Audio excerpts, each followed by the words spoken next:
என் நெஞ்சான் தன்றியை ஊர்த்தாக்கி கொண்டு இவ்வினிய வேளையில் நம் பள்ளி ஆண்டு விழா நிகழ்வாக நடைபெற்று கொண்டிருக்கின்ற இப்பட்டிமன்ற நிகழ்வின் தலைப்பு என்னவென்று பார்த்தால், மாணவர்களின் எதிர்காலம் ஆசிரியர்களின் கைகளிலா இல்லை பெற்றோர்களின் கைகளிலா என்பதுதான் அருமையான தலைப்பு. அதே வேளையில் சற்று சிக்கலான தலைப்பும் கூட. ஏனென்று பார்த்தால், இரண்டு கண்களிலே வலது கண் பெரிதா இல்லை இடது கண் பெரிதா என்பதை போல்தான் இத்தலைப்பில் பேச இருக்கும் பேச்சாளர் பெருமக்கள் எப்படி தொடங்க போகிறார்கள், தொகுக்க போகிறார்கள், தங்கள் அணிக்கு வலு சேர்க்கும் வகையில் வார்ப்பான உரைகளை உறக்கச் சொல்ல போகிறார்கள் என்பதை பொறுத்திருந்து பார்ப்போம். முதலாவதாக ஆசிரியர்களே என்ற அணியிலிருந்து பிரகதி அவர்களை மேடை கலைக்கிறேன்.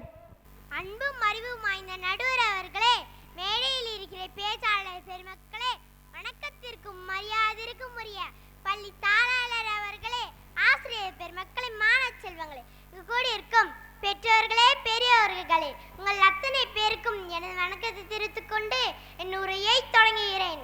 ஒருவன் வளர்வதற்கு காரணம் பெற்றோர்களே, ஆனால் ஒருவன் உயர்வதற்கு காரணம் ஆசிரியர்கள் மட்டும்தானே. இதிலிருந்தே தெரிந்திருக்கும் நான் பேச வந்த தலைப்பு மாணவர்களின் எதிர்காலம் ஆசிரியர்களின் கைகளிலே என்பதுதான். வகுப்பறையின் கரும்பலகைகள் கருப்பாக இருக்கலாம், ஆனால் அவைகள் தான் வருங்கால மாணவர்களின் ஒளிமயமான எதிர்காலத்திற்கு வழிகாட்டுகின்றன என்று கூறியவர் டாக்டர் APJ அப்துல் கலாம் அவர்கள். அத்தகைய கலாம் அவர்கள் நம் இந்திய தேசிய மட்டுமின்றி உலக நாடுகள் அறியும் வண்ணம் பல சிறப்பான சாதனைகள் படைத்தமைக்கு காரணம் அவரின் பள்ளி பருவ ஆசிரியரான சிவசுப்பிரமணிய ஆசிரியர் தான். ஆசிரியர்களுக்கு மட்டுமே நல்லாசிரியர் என்று விருது உள்ளது, ஆனால் பெற்றோர்களுக்கோ சமூகத்திற்கோ ஏதேனும் விருதுள்ளதா என்றால் கிடையாது. ஒரு மாணவனை மாமனிதனாக மாற்றுவது ஆசிரியரால் மட்டுமே முடியும் என்று கூறி வாய்ப்பளித்த நல் உள்ளங்களுக்கு நன்றி கூறி விடைபெறுகிறேன். நன்றி, வணக்கம். ஆஹா, ஆசிரியர்களுக்கு மட்டுமே நல்லாசிரியர் என்று விருது உள்ளது என்று அருமையாக கூறினார். அடுத்ததாக பெற்றோர்களே என்ற அணியிலிருந்து வர்ஷன் அவர்களை மேடை கலைக்கிறேன். அவையில் உள்ள அனைவருக்கும் என் வணக்கத்தை தெரிவித்துக் கொண்டு என் உரையை தொடங்குகிறேன். ஈன்ற பொழுதில் பெரிதுவக்கும் தன் மகனை சான்றோன் என கேட்ட தாய் என்ற திருக்குறளை அனைவரும் கேட்டிருப்பீர்கள். ஒரு தாயானவள் 10 மாதம் கருவிலே சுமந்து அக்குழந்தை பெற்றெடுக்கும் போது அடைகிற இன்பம் என்பது உலகின் பேரின்பம். ஆனால் அவ்வின்பத்தை விட அக்குழந்தை இச்சமூகத்திலே வளர்ந்து அவனுக்கு சான்றோன் என்கிற அங்கீகாரத்தை உற்றாறு உரம் தருகிற போது அத்தாய் அடைகிற இன்பம் என்பது அளந்தறிய முடியாதது. எதிரொலியில் குறிப்பிட்டார்கள், ஆசிரியர்களுக்கு மட்டும்தான் நல்ல ஆசிரியர் என்ற விருது உள்ளது, ஆனால் பெற்றோர்களுக்கு இல்லை என்றார்கள். எங்கள் பெற்றோர்கள் நல் பெற்ற விருது தான் வாங்க வேண்டும் என்று நினைக்க மாட்டார்கள். தன் பிள்ளைகள் பல விருதுகளை வாங்க வேண்டும் என்று நினைப்பவர்கள் தான் எங்கள் பெற்றோர்கள். ஒரு குழந்தையின் உண்மையான கற்றல் என்பது வகுப்பறையில் தொடங்குவதற்கு முன்னரே அக்குழந்தை தன் தாயின் கருவில் இருக்கும் போதே கற்க தொடங்குகிறது. ஆக ஆசிரியரை விட மாணவர்களின் எதிர்காலம் பெற்றோர்களின் கைகளிலே உள்ளது என்று கூறி வாய்ப்பளித்த நல் உள்ளங்களுக்கு நன்றி கூறி விடைபெறுகிறேன். நன்றி. வர்ஷன் அவர்கள் திருக்குறளெல்லாம் கூறி அருமையாக விளக்கினார். அடுத்ததாக பெற்றோர்களே என்ற அணியிலிருந்து ஆசிரியர்களே என்ற அணியிலிருந்து லீனாதாரணி அவர்களை மேடை கலைக்கிறேன். அனைவருக்கும்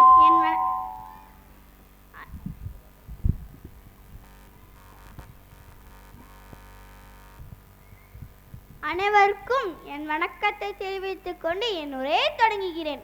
நடுவர் அவர்களே, தலைப்பை திரும்ப சொல்லுங்களே. மாணவர்களின் எதிர்காலம் ஆசிரியர்களின் கைகளிலா இல்லை பெற்றோர்களின் கைகளிலா என்பதுதான். ஆம், அதில் முதலில் இடம்பெற்ற சொல்லே ஆசிரியர் தானே. மாணவர்களின் எதிர்காலம் ஆசிரியர்கள் கையிலே என்று பேச வந்துள்ளேன். எதிரொலியில் குறிப்பிட்டார்கள், ஒரு தாய் தன் குழந்தையை பெற்றெடுக்கும் போது ஏற்படுகிற சந்தோஷத்தை விட அவன் சான்றோன் என்று பலரும் புகழ்வதிலே பெரும் மகிழ்ச்சி அடைவாள் என்று அவனுக்கு சான்றோன் என்ற அங்கீகாரத்தை உற்றாரும் உறாரும் தருகிறார்கள் என்றால் கிடையாது. அவனுக்கு சான்றோன் என்ற அங்கீகாரத்தை ஒருவருக்கே அவர் ஆசிரியர் மட்டுமே தருகிறார். ஒரு பிரபலமான தந்தை தன் மகனின் ஆசிரியருக்கு ஒரு கடிதம் எழுதினார். ஐயா, என் பிள்ளைக்கு உழைத்து சம்பாதிக்கும் 1 ரூபாயானது உழைக்காமல் சம்பாதிக்கும் 100 ரூபாய் விட மதிப்பானது என்று கற்றுக் கொடுங்கள். தன் தோல்வியை ஏற்றுக்கொள்ளவும் வெற்றியை அனுபவிக்கவும் என் மகனுக்கு கற்றுக் கொடுங்கள். புத்தகம் என்னும் அரிய உலகின் வாசல் கதவை திறந்து காட்டுங்கள். தன் மீது மகத்தான நம்பிக்கை வைக்க கற்றுக் கொடுங்கள். அவனின் அன்பு மகன் தன் மகனின் ஆசிரியருக்கு அனுப்பி வைக்கிறார். அந்த பிரபலமான தந்தை யார் என்றால் அமெரிக்காவின் முன்னாள் ஜனாதிபதி ஆபிரகாம் லிங்கன் அவர்கள். என்னதான் ஒரு நாட்டிற்கே அதிபராக இருந்தாலும் தன் மகனின் எதிர்காலத்துக்காக அவர் நம்பியது ஆசிரியரே மட்டும்தான். இது யாரேனும் மறுப்பீர்களா? சாதாரண மாணவனையும் சாதனையாளராக மாற்றுவது ஆசிரியரால் மட்டுமே முடியும் என்று கூறி வாய்ப்பளித்தமைக்கு நன்றி கூறி விடைபெறுகிறேன். நன்றி, வணக்கம். ஒரு நாட்டின் ஜனாதிபதியாகவே இருந்தாலும் அவர் நம்பியது ஆசிரியரை மட்டும்தான். அடுத்ததாக பெற்றோர்களே என்ற அணியிலிருந்து பவித் அவர்களை மேடைக்கு அழைக்கிறேன். அவையில் உள்ள அனைவருக்கும் என் வணக்கத்தை தெரிவித்துக் கொண்டு என் உரையை தொடங்குகிறேன். நடுவர் அவர்களே, ஒரு நாள் என்பது எத்தனை மணி நேரம்? ஒரு நாளாப்பா 24 மணி நேரம். நடுவர் அவர்களே, ஒரு நாள் என்பது 23 மணி நேரம் 56 நிமிடம் 4 வினாடி. தோராயமாக சொன்னால் 24 மணி நேரம். இதில் பிள்ளைகள் அதிக நேரம் இருப்பது பெற்றோர்களிடமே. இதிலிருந்தே தெரிந்திருக்கும். நான் பேச வந்துள்ள தலைப்பு மாணவர்களின் எதிர்காலம் பெற்றோர்களின் கையிலே என்பதுதான். எதிரணியில் சொன்னார்கள், பட்டிமன்ற தலைப்பில் இடம்பெற்ற முதல் வார்த்தை ஆசிரியர் என்று. அப்படி என்றால் மாதா பிதா குரு தெய்வம் என்று எதற்கு சொல்லிக் கொண்டிருக்கிறோம்? உயிரெழுத்தில் ஆ என்றால் அம்மா என்று தானே சொல்லிக் கொண்டிருக்கிறோம். பாவம், எதிரணியில் படித்தது கூட மறந்து விட்டார்கள் போல. நடுவர் அவர்களே, உங்களுக்கு பாடல் பிடிக்குமா? பாடலா? பிடிக்குமே.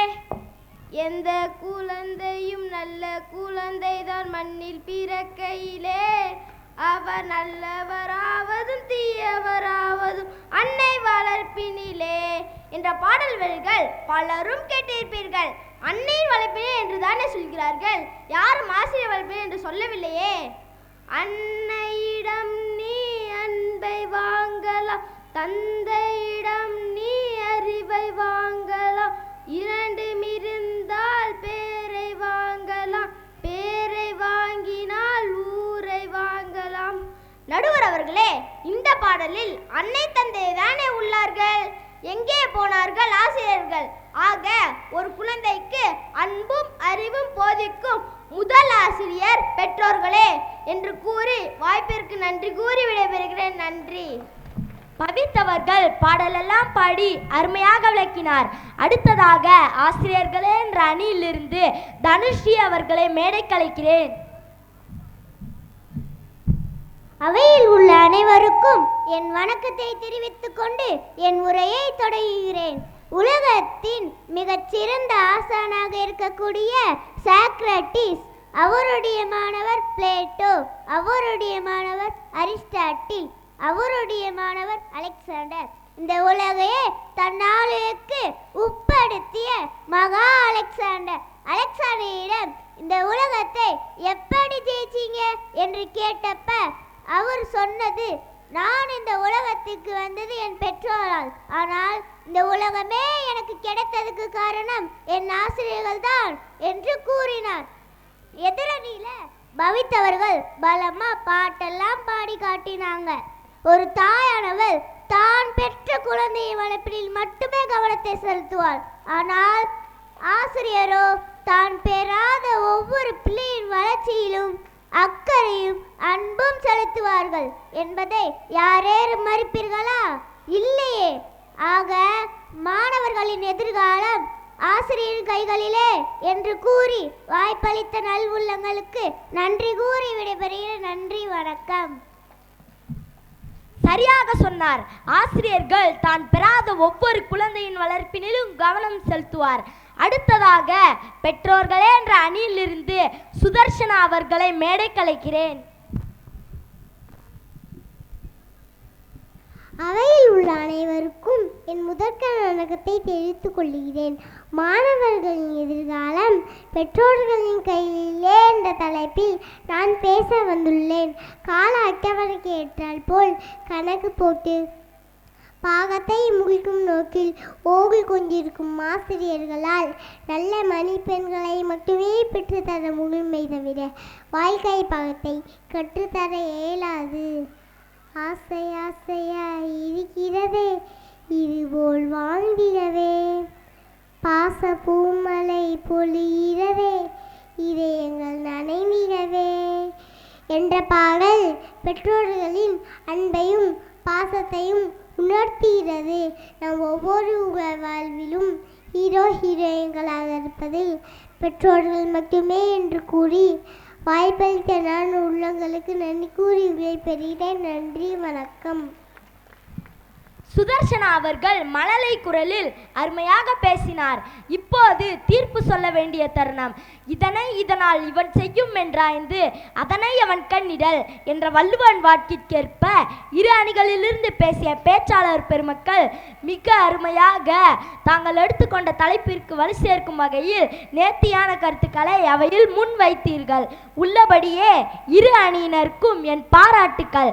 இப்பட்டிமன்றம் இறுதி கட்டத்தை நெருங்கிவிட்டது. அதாவது மாணவர்களின் எதிர்காலம் ஆசிரியர்களின் கைகளிலா இல்லை பெற்றோர்களின் கைகளிலா என்பதுதான். ஒரு குழந்தை தன் தாயின் கருவறையில் 10 மாதமாய் இருக்கின்ற பொழுதே அதற்கான கற்றல் தொடங்கி விடுகிறது. பெற்றோர்கள் தான் குழந்தைகளின் முதல் ஆசிரியர்கள் ஆவார்கள். அடுத்து வகுப்பறை. மாணவர்களின் அறிவு வளர்ச்சிக்கு தேவையானவற்றை ஆசிரியர் பெருமக்கள் எவ்வித பாகுபாடும் இன்றி தங்கள் குழந்தைகளை போல் கற்றுத் தருகிறார்கள். ஆகவே கருவறை வகுப்பறை இவ்விரண்டுமே மாணவர்களின் வளமான எதிர்காலத்திற்கு தயார்படுத்துகின்ற ஓர் அறிவு பட்டறை. ஒரு கை தட்டினால் ஓசை வராது என ஆசிரியர் பெற்றோர் இருவரின் கைகளில் உள்ளது என தீர்ப்பு நல்கி இப்பட்டிமன்றத்தை நிறைவு செய்கிறேன். நன்றி.